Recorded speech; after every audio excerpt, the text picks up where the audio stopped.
All right, welcome back to the deep dive. Today we're diving into a pretty interesting area in SAP, and it's all about giving you more control over your sales process. Specifically, what we're going to be looking at is how to actually control like what your customers can and cannot buy. Yeah, at the end of the day, it's all about making sure that your customers are ordering the right products, right? Making sure that everything is streamlined. It's good for them. It's good for you. It's good for everybody, you know. And SAP gives us some really interesting tools to do just that. Yeah, so let's talk about those. We've got two key functionalities in SAP that we want to dig into, and the first one is material exclusion. Now, material exclusion, think of it like a forbidden list, right? Mm, You can basically say certain customers are excluded from ordering specific materials. absolutely. And it's really helpful in a bunch of different scenarios.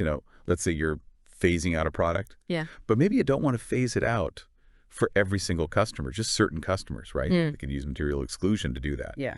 Or let's say you've got certain products that are, they're not suitable for all regions. Maybe there's some legal regulations or something like that. Right. You can use material exclusion to prevent customers from ordering products that they shouldn't be ordering in the first place.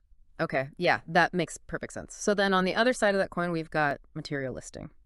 And as the name implies, this is about defining what a customer can buy.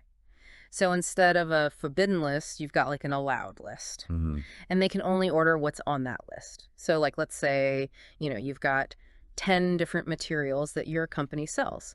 But for a particular customer, you've got a specific deal worked out where they're only going to be purchasing 6 of those. And you only want them to be able to order those 6. You can set up a material listing just for that customer, just for those 6 materials, and then anything else they try to order would be blocked. Yeah, and the interesting thing is you could combine that with the material exclusion that we just talked about, Yeah. right? So maybe the other 4 that they're not supposed to buy are on an exclusion list, right? Yeah. And that way you're really controlling what they can purchase. Okay, so that makes sense, at a high level, but I think it's helpful to dive a little bit deeper and understand like how this actually works within SAP. When an order comes in, how does the system actually know to check these lists and block or allow an order to go through? Yeah, absolutely. So it all comes down to what's called the condition technique in SAP. And it's basically a rule-based system, right? So Yeah. you've got these rules and conditions that are set up. And when a sales order comes in, the system first checks the material exclusion list. Okay. So it's like the first line of defense. It says, okay, are any of these materials on the exclusion list for this customer? And if they are, boom, blocked, can't order it. But if they're not on the exclusion list, then the system moves on. And it says, okay, is there a material listing active for this customer? Okay. And if there is, then it checks, does this material that they're trying to order, is it on that list? If it's on the list, then great, they can order it.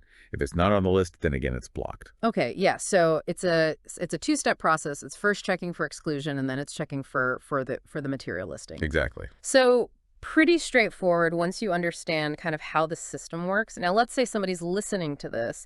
They're like, okay, this is great. I want to start implementing this in my own SAP system. How do they go about actually setting this up?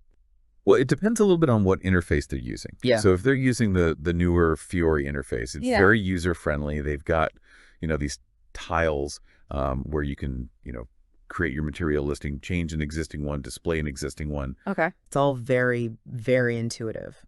What about for the folks who are still on the classic SAP GUI? Yeah, so for them, there's a set of transaction codes, VB01, VB02, VB03. And those are the ones for creating, changing, and displaying your material listing or material exclusion. Perfect. So no matter how you're accessing SAP, you've got options. So just to wrap up then, material exclusion, that's our forbidden list. We prevent specific customers from ordering certain materials. Material listing, that's our allowed list, defines exactly what they can order. Both of these leverage SAP's condition technique. Mm. And you can manage them either through Fiori or through those transaction codes. And what's really cool about this is it gives you a lot of control over your sales process. Yeah. You can really fine-tune things, make sure that customers are ordering the right products, prevent any kind of errors or confusion or unintended sales. Yeah. Streamlines everything, makes everything much smoother. So my question for you listening out there is how can you go beyond just that basic prevention